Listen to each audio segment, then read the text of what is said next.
Good morning कलीसिया, आप सभी को जय मसीह की।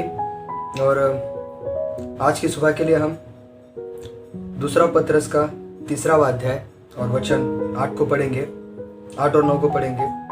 और इन वचनों में इस प्रकार से लिखा है कि हे प्रियो, यह बात तुम में से छिपी न रहे कि प्रभु के यहाँ एक दिन 1000 वर्ष के बराबर है और 1000 वर्ष एक दिन के बराबर है।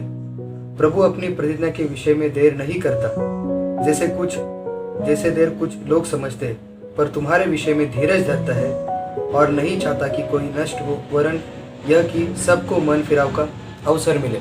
तो इन वचनों में हम देखते हैं कि परमेश्वर मनुष्य के प्रति धीरज रखते हैं ताकि सबको मन फिराव का अवसर मिले।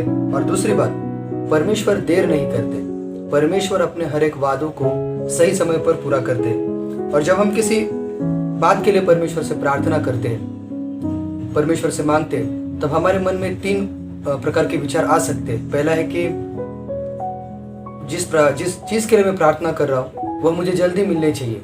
दूसरा, परमेश्वर देर कर रहा है। और तीसरा, मैं अपने मन में टाइम लिमिट बांध सकता हूँ। किस प्रकार से कि मानो परमेश्वर मैं 40 दिन तक उपवास रखूंगा, 40 दिन के अंदर आप मुझे जवाब दीजिए। परमेश्वर मैं पूरा एक महीना बाइबल पढ़ूंगा, 1 महीने में आप मुझे जवाब दीजिए। इस प्रकार से हम परमेश्वर के सामने समय की सीमा बांध सकते हैं, लेकिन परमेश्वर ऐसे कार्य नहीं करते। परमेश्वर सही समय पर अपने कार्यों को हमें दर्शाते हैं, अपनी सुंदरता को हमें दर्शाते हैं। और इसके लिए हम देखते हैं यूहन्ना का 11वां अध्याय। यूहन्ना के 11वें अध्याय में हम लाजरस की कहानी को जानते हैं। और लाजरस मर चुका है, प्रभु यीशु मसीह के पास उसका समाचार पहुंचता है और यीशु मसीह वहां पर 2 दिन रुकते हैं और चौथे दिन यीशु मसीह लाजरस के पास आते हैं। और लाजरस की जो बहन है मरियम और मार्था, वो प्रभु से क्या कहती है, प्रभु यदि आप यहाँ होते तो मेरा भाई नहीं मरता। यानी परमेश्वर अगर आप यहाँ पर होते तो उस समय आप होते तो मेरा भाई जीवित होता, वो नहीं मरता। उस प्रकार से वो कहने की कोशिश कर रही है। और यीशु मसीह कहते हैं यदि तू विश्वास करेगी तो अद्भुत कामों को देखेगी। और हम देखते हैं कि इस पूरे अध्याय में जब हम पढ़ते तब प्रभु यीशु मसीह कहते हैं कि यह बीमारी, यह मृत्यु परमेश्वर के पुत्र की महिमा के लिए है। यानी परमेश्वर अपने समय में वहां पर एक अद्भुत कार्य करने वाले हैं। उस कार्य के द्वारा लोग परमेश्वर के पुत्र की यानी यीशु मसीह की महिमा करेंगे। और हम आगे जाके देखते हैं लाजरस का जीवित होना। इस प्रकार से परमेश्वर सही समय पर कार्य करते हैं और परमेश्वर हमारे जीवनों में एक अद्भुत कार्य करते हैं ताकि हम उस पर विश्वास कर सके। क्यों परमेश्वर सही समय आने तक रुके रहते या हमें इंतजार करवाते हैं? तो इसके लिए हम 4 बातों को देखेंगे। पहली बात है, परमेश्वर हमारे विश्वास को बढ़ाते हैं। परमेश्वर चाहते हैं कि हम जो उन पर विश्वास करते हैं उस विश्वास में बढ़े। क्यों परमेश्वर चाहते हैं कि हम विश्वास में बढ़े? इसके लिए हम इब्रानियों का 11वां अध्याय वचन 6 को पढ़ेंगे।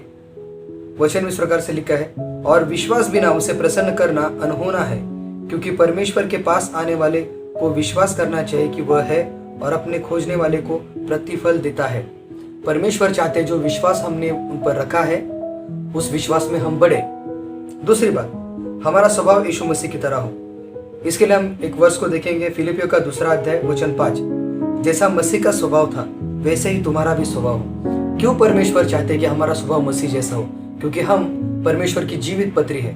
लोग हमारे जीवन के द्वारा यीशु मसीह को देखते हैं, यीशु मसीह की महिमा को देखते हैं और लोग कहते हैं कि इस व्यक्ति में कुछ अलग बात है, इसका परमेश्वर सच्चा है, इसका परमेश्वर अद्भुत है। और लोग इस प्रकार से प्रभु यीशु मसीह में विश्वास में आते हैं। तीसरी बात हम देखते हैं, प्रभु पर निर्भर होना। 1 शमूएल का 22वें अध्याय में जब हम पढ़ते हैं तो हम उस जगह पर देखते हैं कि शमूएल के दाऊद के जीवन में जो चढ़ाव और उतार आए हैं। परमेश्वर कभी कभी हमारे जीवन में ऐसी परिस्थितियां आने देते हैं, ऐसे कुछ बातें आने देते हैं कि हम पूरी तरह से परमेश्वर पर ही निर्भर हो जाए। उस वक्त हमारे पास कोई भी रास्ता नहीं होता, उस वक्त हम किसी की भी आशा नहीं कर सकते, केवल परमेश्वर हमारा आशा का स्थान होता है। और चौथी बात, जो चीज की हम अपेक्षा कर रहे हैं उससे भी उत्तम चीज परमेश्वर अपने समय में हमें देने वाले हैं। इसके लिए परमेश्वर हमें इंतजार करवाते हैं, सही समय आने तक इंतजार करवाते हैं। यदि आप सोच रहे हैं कि आप किसी चीज के लिए परमेश्वर से प्रार्थना कर रहे हो और परमेश्वर उसका जवाब नहीं दे रहा है या परमेश्वर देर लगा रहा है, तो ऐसी बात नहीं है। परमेश्वर ने आपके लिए और मेरे लिए कुछ अच्छा तय करके रखा है, कुछ अच्छा नियुक्त करके रखा है, जो आने वाले समय में परमेश्वर हमें देने वाले हैं। उस पर विश्वास करते हुए उसका इंतजार करो। परमेश्वर सही समय पर हमारे जीवन में अद्भुत कार्य करेंगे। सही समय पर परमेश्वर उनकी सुंदरता को हमें दिखाएंगे। परमेश्वर आपको आशीष करे। आमीन।